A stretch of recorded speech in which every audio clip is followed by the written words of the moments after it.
indicated. And this is just a whole list that I may not go through, but it is important for you to note that because there are a lot of opportunities in agriculture, and you don't have to limit yourself, because even if you did, you complete a degree in plant sciences, it opens many doors, not only limited to just being a plant scientist, but there are other opportunities that you can just check on the provided list. And as the previous presenter has indicated, we also offer a channel in which you can advance to the other postgraduate studies that we offer. We do offer a master's degree in agriculture and also a PhD. So when you are done with your BSc, please feel free to join us and start exploring the research side of things. It's very exciting, and you can become one of our researcher in the field of agriculture. We do have short learning programs, and I think I've touched on the agribusiness one, but we do have climate smart agriculture, a short learning program. If you just want, after your completion, if you just want to have a short course with us, we do have that one, climate smart agriculture, and we also have one in animal health and welfare. So if this is the last slide, okay. Yeah, and for more information, you can contact our administrators, Mrs. Robetse and also Ms. Mafate, and I've also added the website link there, but you can visit us and also see your different lecturers' contacts on the website, or also in the tutorial material, and contact them if you need any clarity. Thank you so much. Thank you very much, Dr. Mohale. Colleagues, dear students, please join me in giving a round of applause to our colleagues. With that being said, I'm heading over to Professor Christian. Over to you, Prof. Thank you so much, Prof. Lebelo. Prof. Lebelo, colleagues, is the director in the School of Agriculture and Life Sciences. Also, thank you to Dr. Masebe and Dr. Mohale for your presentations on your departments and what you do and what you offer. It is most appreciated. Colleagues, I would like to now introduce you to our next speaker, who is Mrs. Diane Metzer, who will provide some information on student inquiry support we offer in the college. Over to you, Diane. Thank you. Can you hear me? I've had some issues with Teams this morning, so am I audible? Loud and clear, Diane. Thank you. Okay, thanks. I just want to share quickly. You'll just give me a second.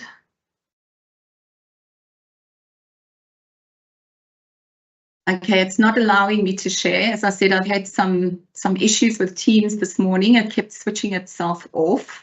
If somebody could perhaps share my slide, my first slide, if it's possible. Okay, thanks, Diane. Okay, I see Gugu's on it. Thank you. Okay, thanks. If we can just stay on the introductory slide for now. I'm just going to turn my camera on. Okay, is it showing? All right.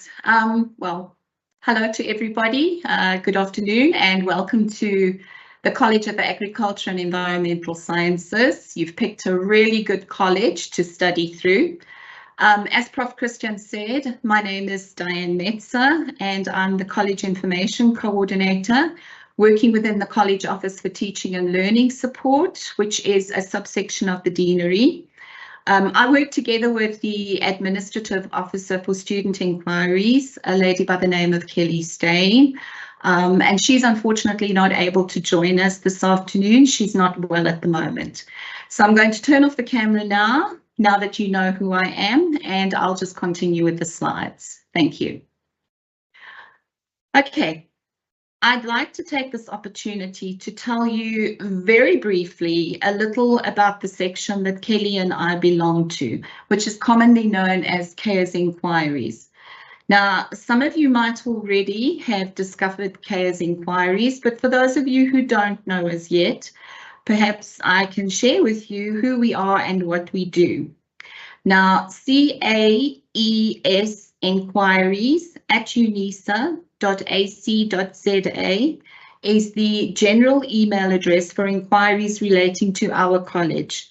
It can be used by existing students or even prospective students who may have questions about our programs.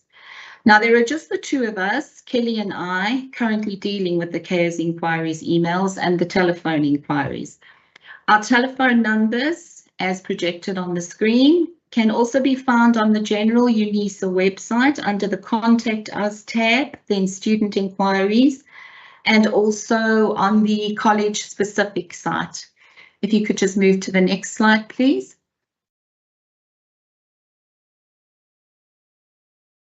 Thank you.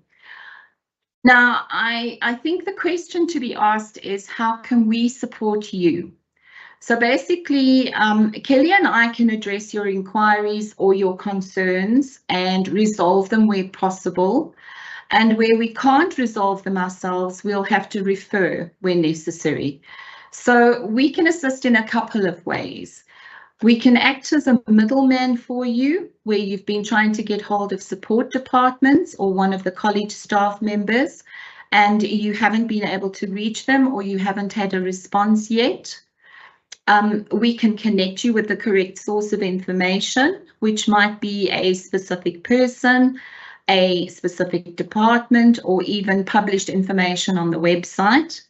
We can liaise on your behalf with the support departments or the college academics, and we can also follow up on inquiries that have already been lodged with service departments or college staff members.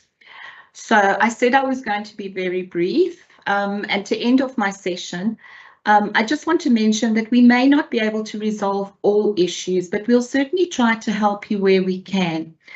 But there's just one thing I'd like to mention. Please do be aware that the college cannot assist with NSFAS issues at all. All such inquiries must be sent to the UNISA NSFAS office or be taken up directly with NSFAS itself. And then further, as a registered student, please do make sure that you claimed your MyLife email address, as this must be used at all times when you communicate with UNISA. So thank you from me, and all the best further on your academic journey with us. Thank you. Thanks very much for sharing the slides. Thanks. Thank you so much, Mrs. Metze, and thank you so much, Ms. Basinga, for assisting Mrs. Metze there. And also, if I can ask Mrs. Metze, if you can kindly share your office email address in the chat so that our students have access to that information, and also to all our presenters today, your admin office information, your telephone numbers, and your email addresses so that our students have access to that. On that note, colleagues, I would like to introduce our next speaker for today, who is Mr. George Luther, who will provide some information on recognition of prior learning. Over to you.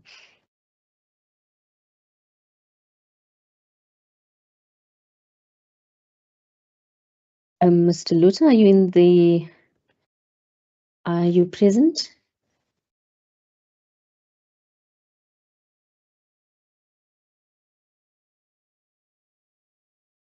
It seems like he's on hold. Okay, let me get a hold of him quickly. Apologies for that.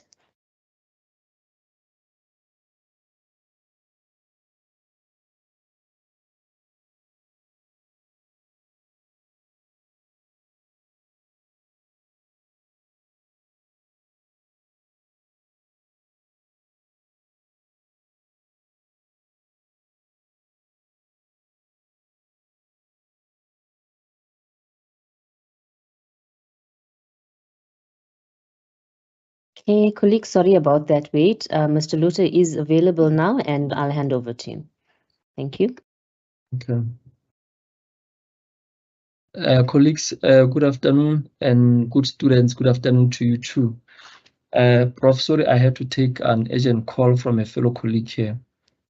Let me just quickly share my slide. Okay.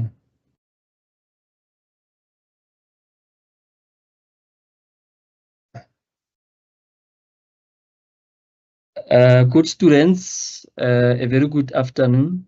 My name is George Luther. I'm coming from the RPL unit. Prof, can I just confirm if my presentation is on the slideshow presentation mode?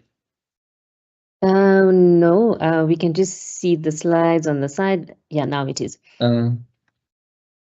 Is it okay now? And now your screen is black. Okay. You can maybe just try resharing.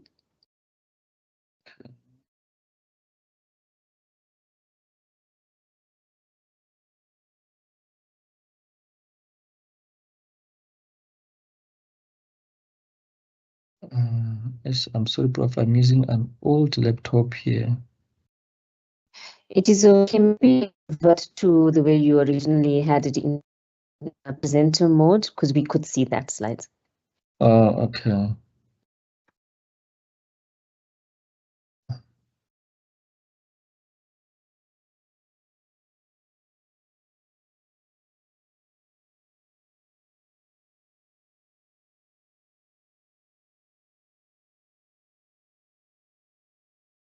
Ms. Singer, you or Ms. Molefe have charges.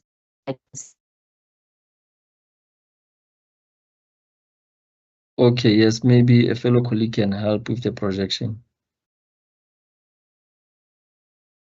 All right, there it is, and then you can just guide Ms. Molefe on when to move to the next slide. Thanks. Okay. Yes. Yes. Sorry about that, colleagues. A very important presentation to our students, particularly those students who are working, because whatever that we are going to discuss now relates and speaks to students with relative and relevant experience towards our qualification. Next slide, please.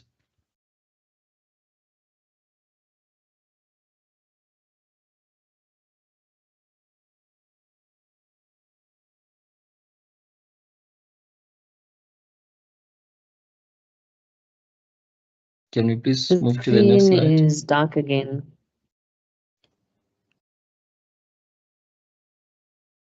I'm not sharing, Prof. If you can ask Ms. Molefe to assist us. If maybe you can just exit presenter view and then just leave the slides in PowerPoint, and then we can move from slide to slide from there, because it doesn't seem to be working.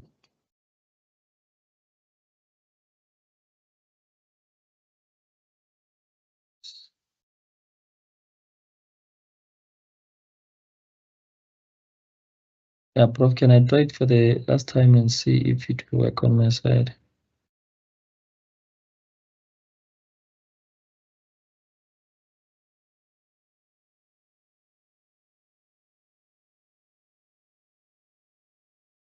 Okay, we can see it now. Okay.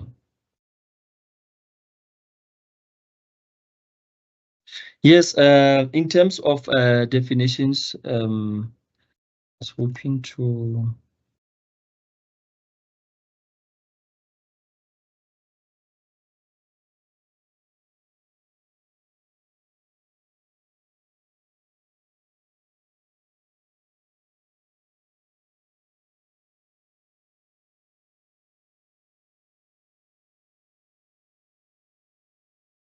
In terms of definitions, this would be what how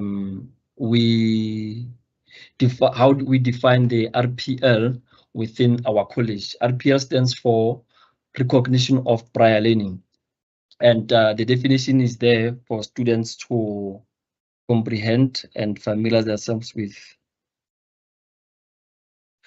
And students, our primary focus, our emphasis in as far as experienced students are concerned is RPL focus on the knowledge, on the skills, on the competencies that students have acquired from that respective work environment. it is not important how and where the learning occurred. And we acknowledge that people from different genders, people from different ages, backgrounds, and races learn through their entire lives. And that much of informal type of learning, non-formal type of learning, that type of uncertificated learning is relevant and worthy of recognition. So if we were to compare a student who has completed an RPL module and a student who has passed the module traditionally, both should be able to compete on the same academic level, right? So our focus is on what you have acquired, the type of learning, the type of competencies that you have acquired from workplace, the institution, the how, the name of the college that you might have attended, which might not have been registered with SAQA, or that UNISA does not recognize, is not important to us. We are just focused on the learning that has occurred as a result of experience, right? Now, who are these RPL students? RPL students, for the most part, are mature learners with relevant experience from the industry. Their desire to learn is more intrinsic as opposed to a situation whereby we pursue qualifications because of peer pressure, because of pressure coming from our parents. So for the most part, most of the RPL candidates are mature learners with relevant experience from the industry. This slide might not be applicable to us inside because you are internal students, but for knowledge purposes is very important. And if you can also share the word with our fellow neighbors, our siblings, our relatives, because RPL affords students who do not have matric, who might not have, who might be showing short of APS scores, to be admitted purely based on experience. So who are these students? These are people who never attended formal education but have relevant experience and life experiences. People who never finished a formal education but have gained valuable experience and learning in their workplaces. This is a very important paragraph here because some of us might be coming from the previous institution, we may be coming from UJ, UP, or Valtech. Because of job opportunities, we happen to have left our studies and pursue job opportunities. But with time, we realized that salary is not better than qualification. Then we came back to the university to upskill ourselves. So if you have relevant experience that relates to the module or to the qualification itself, you can be credited for a similar modules, or you can be admitted onto the higher qualification than your ordinary qualification allows you to, right? People who have worked for many years and have gained experience in specific areas, but were prevented from accessing education and training. So if you have neighbors, if you have friends who have relevant experience, who have been in the industry for some time, and every time they are trying to apply with UNISA or any other institution, they are rejected but have relevant experience, please do mention that we do admit students purely based on experience.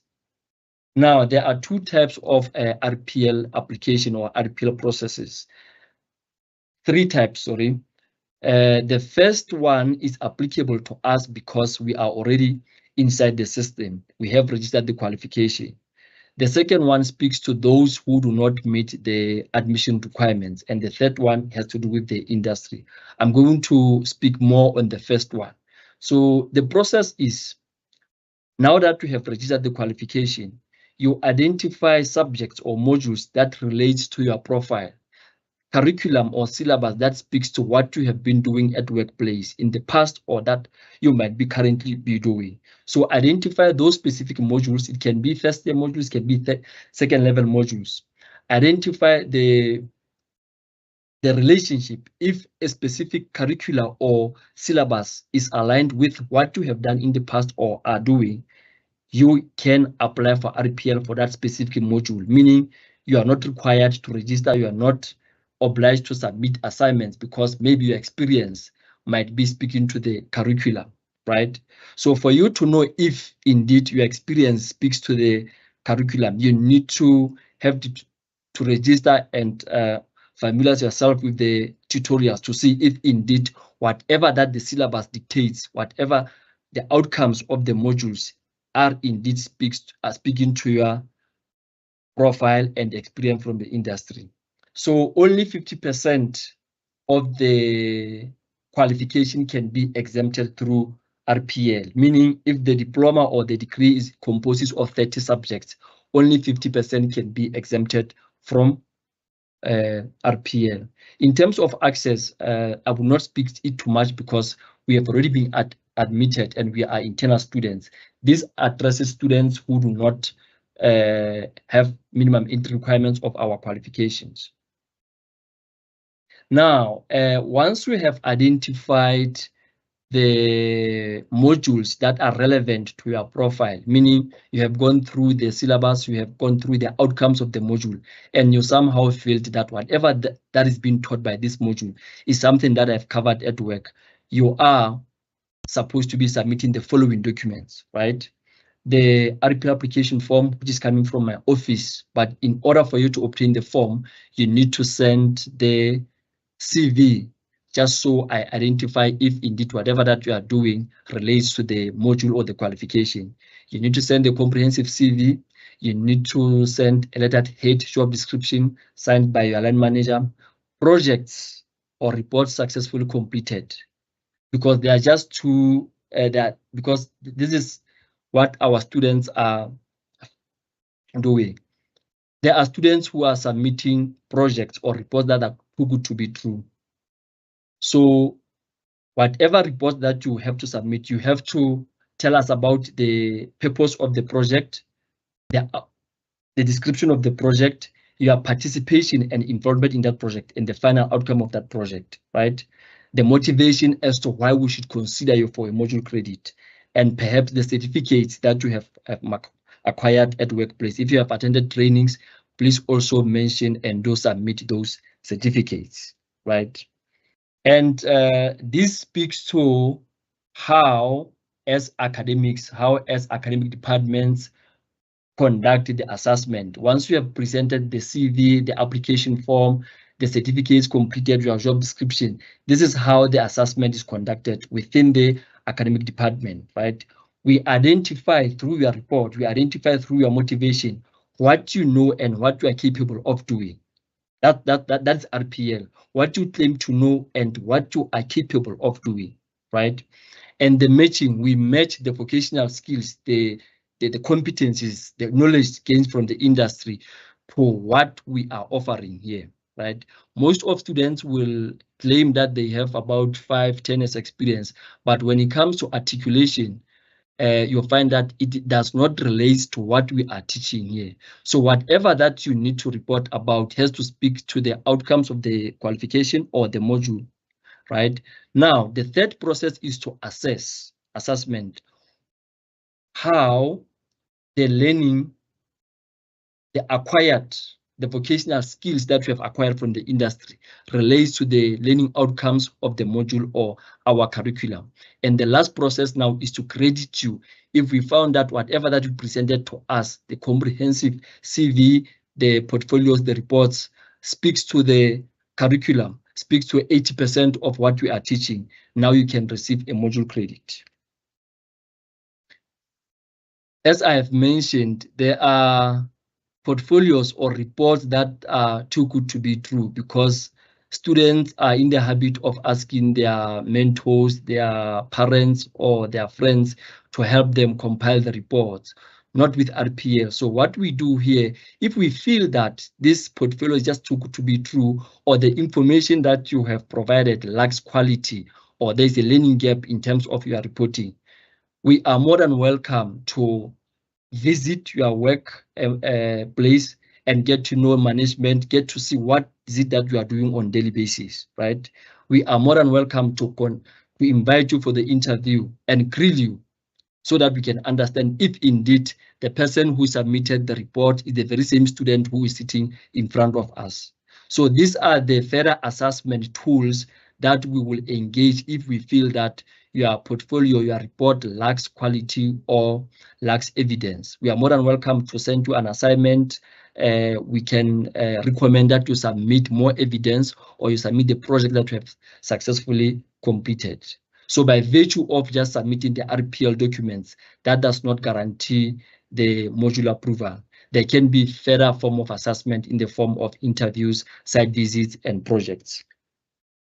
Now, these are the popular qualifications within which we receive most of our applications from, because if you can look at these qualifications, one can safely say that they are vocational qualifications, they are technical qualifications, and most of our experienced applicants will be coming from these disciplines: diploma in agricultural management, animal health, nature conservation with our rangers there, and horticulture. Most of our RPL applications originate from these disciplines in food and clothing management. So this would be some of the practical modules that are involved in our qualifications.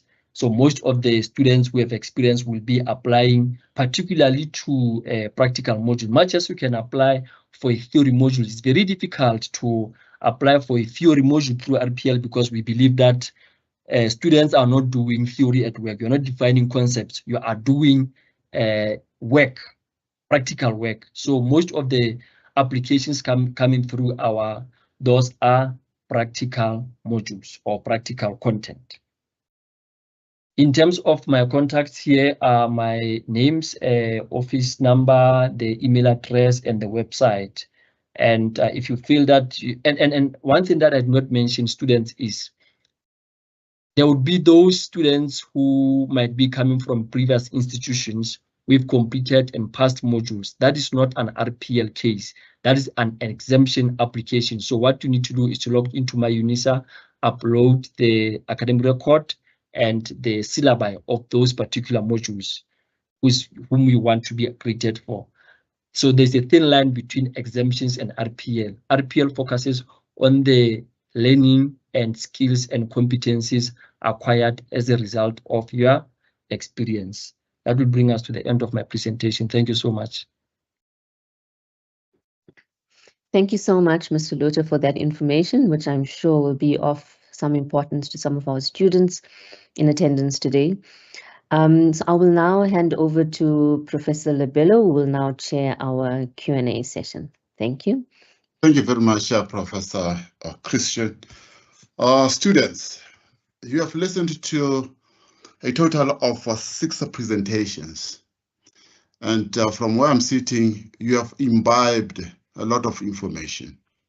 Now, this is the time that you can have questions that, to the best of my knowledge, will be answered. As I've requested earlier on, I said if you do have questions and you are a bit shy to raise your hand, you can drop it on the chat box. I already have 2 questions. One is coming from Matebisi Witumelo, who is the digital learner advisor. And the question says, do you have any assessment or tests that require proctoring tools in the college? And the second one, of which I think Witumelo is attending to, that is around the My Life account. And this is coming from Zinke. So I take it that Witumelo will handle that, and we truly, truly appreciate that. With that being said, Professor Christian, I'm going to try and attempt to answer Witumelo's question.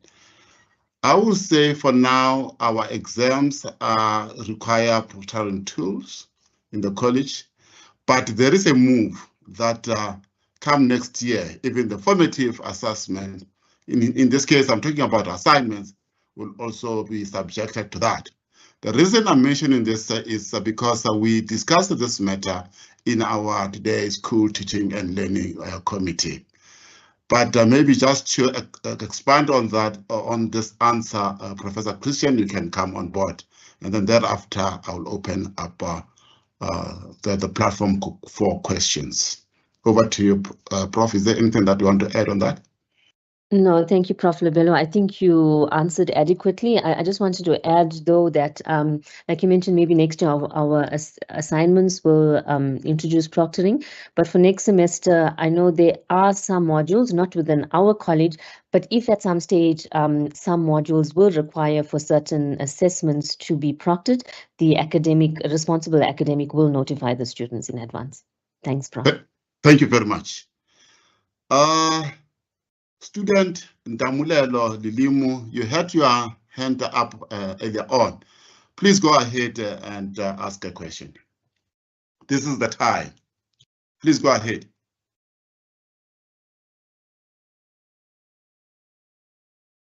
You're probably muted.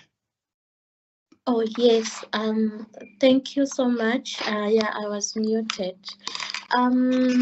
Thank you for all the presentations. It's very insightful.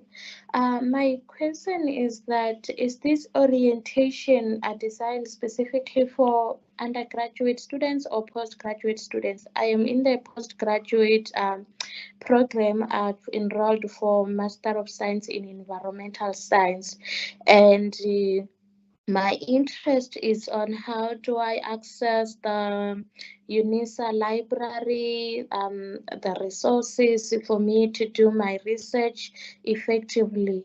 Where do I start? So that is why I was asking if it's for postgraduate students. Thank you.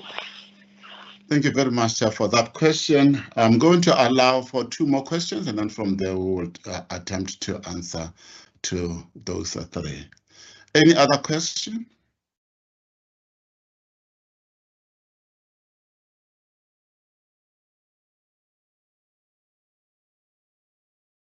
Dear colleagues, please assist me if there is a question either on the chat platform. I'm not seeing any other hand. Prof. Christian, I'm going to request you to answer this question, and I will come in if necessary. Please go ahead. Thanks, Prof. Prof. Lebelo. So this orientation session was aimed at our undergrad students, but I mean, if our postgrad students wanted to attend as well, that is okay. But what I can recommend to the student is that maybe if she can perhaps share her email address on the chat, and I will get her in contact with somebody who can assist with all of the information she requested for, because we do have a librarian at within our college, and she will be more than happy to assist you. I'm not sure if that covers the question. Yeah, I think it does, and thank you very much. Yes. Yeah, Lilimu, are you happy with the answer? Yes, I'm very happy. Thank you so much. I will share my email address in the chat. Thank you. In which department are you? Environmental Science. Okay, no, thank you very much. And Professor Semenya is here. And I think Professor Christian is quite right to say if postgraduate students are here, then that is not a problem at all. I've seen one of my students in here as well. And I think the more information they get, the better. And Professor, please share with us your email address, and Professor Semenya will get back to you. Okay, thank you very much. Any other question? Dear students, you had 6 presentations, and then I'm not convinced that you understood everything. So this is high time that you can come up with questions. And I've given you a nice and a safe option to say you can drop something on the chat box. Mehmet, please go ahead. Your hand is up. Thank you, Prof. I also just want to say that, sometimes when the students sit in this situation, all those questions that they might have had went out the window, and afterwards they think, oh, I should have asked this or I should have asked that. But they're welcome to give me drop me an email to the KSE Inquiries email address, and we'll respond to them that way then. Thank you. Yeah. Thank you very much. Thank you very much, Mama. You are quite right. Some of them, they feel a bit jittery, And some of them, they're shy. They say, what am I going to say? How am I going to say it? So please, students, feel free. This is a safe space. And thank you very much, Professor Semenya. I've seen you have already put your email address on the chat platform. You are truly, truly appreciated. Dear students,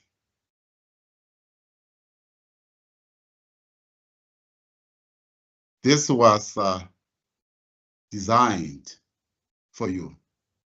And this is the opportunity. Please, can we have questions?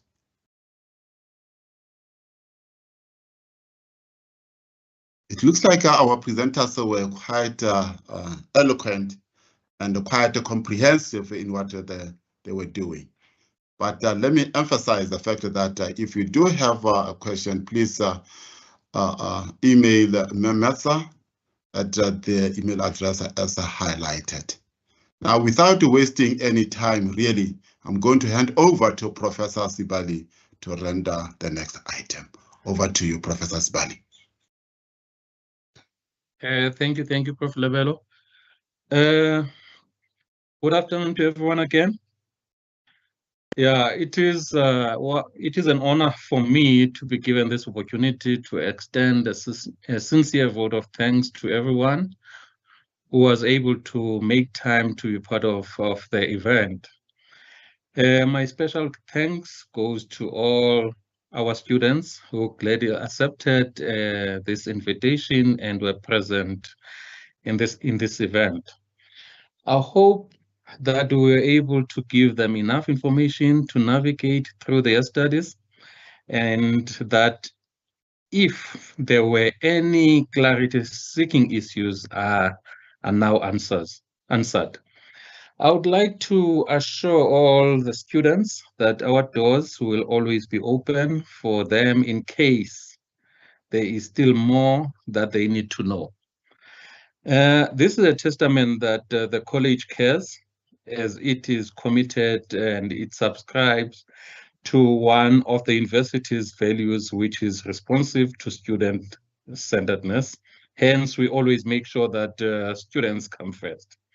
I can assure you that you chose the best college in the great university.